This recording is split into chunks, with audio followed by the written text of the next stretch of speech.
Kratos, the great Spartan general, was finally defeated.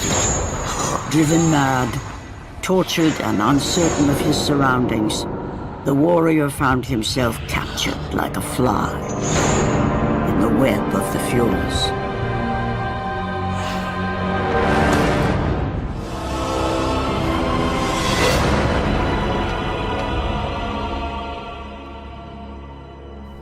After Kratos had finished off the gods of Olympus at the end of God of War 3, where else could the series go?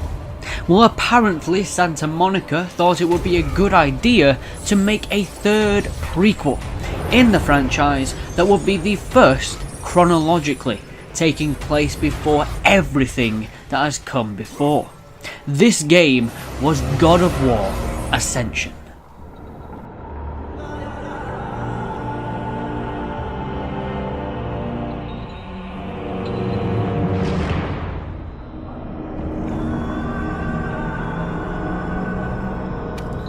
It has been too long. Never again.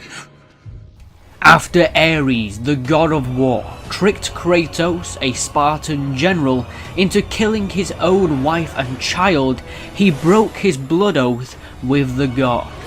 In doing so, he alerted the attention of three sisters named the Furies, who are the guardians of honor. And basically, if you break a blood oath with a god, these three bitches will come and ruin your day. They lock Kratos up and he escapes, of course, and fucks them up. You escape the clutches of death, regain all your powers, and go and kill three gods. Oh, that sounds familiar, because that's how every God of War game has gone so far. To be fair to Santa Monica, Ascension does feel the most different, at least when it released. This is due to a boatload of new features. For example, whilst the combat hasn't changed all that much, the grapple has this time changed to R1, and circle is now a kick, offering some more welcoming depth in the combat. Also, the theme of the game feels much different to what we've seen before.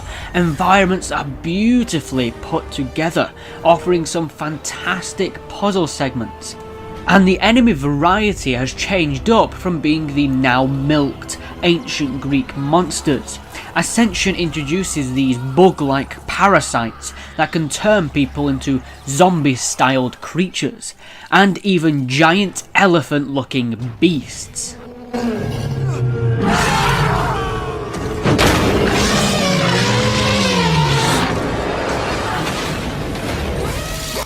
The bosses in Ascension are a little hit or miss. It still has the incredible opening where you're literally fighting against the environment due to the prison you're in being actually alive.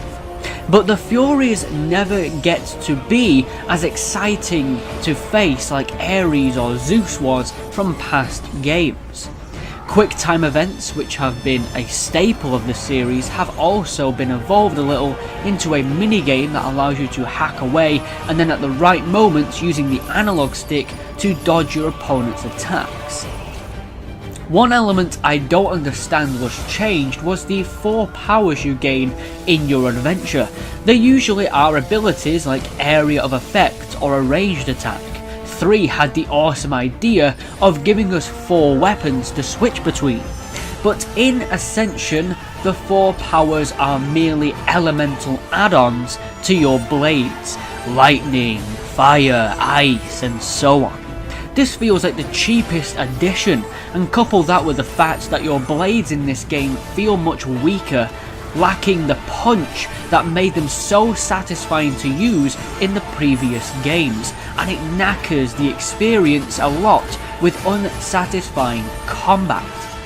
To make up for this, you can now pick up other weapons in the game to use, like a hammer or a sword, but they don't come close to being as awesome as the blades used to be, or the Nemean Cestus from God of War 3.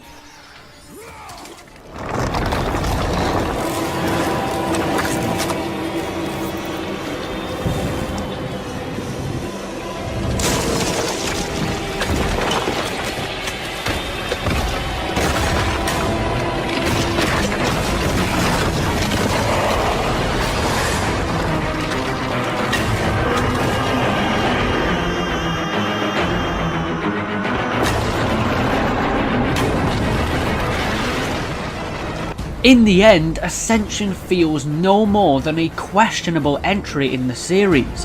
The plot adds some new depth to the franchise, but it does ultimately end up feeling unnecessary. The Furies don't have the significance that past villains did, and the Greek mythology was becoming drier and drier with each installment, to the point where we are fighting elephants with earrings. While Ascension has some neat changes to the same formula, it's held back by some of the most unsatisfying combat in the series and bland levels. Nevertheless, Ascension would be the last God of War game for quite some time. God of War Ascension gets a final score from me of a really good 77%. Thank you very much for watching this review, and stay subscribed for more, because this weekend I'll be playing the new God of War game, and the review for that should be out shortly thereafter. So until then, adios, have a nice day.